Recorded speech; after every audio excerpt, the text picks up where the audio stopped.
Pengamat kebijakan publik Agus Pambagio menilai, kebijakan tapera yang dikeluarkan oleh peraturan pemerintah justru membuat gaduh masyarakat.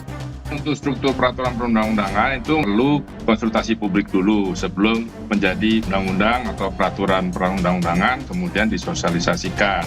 Yang penting adalah di konsultasi publik ini. Nah, ini justru membuat gaduh di publik.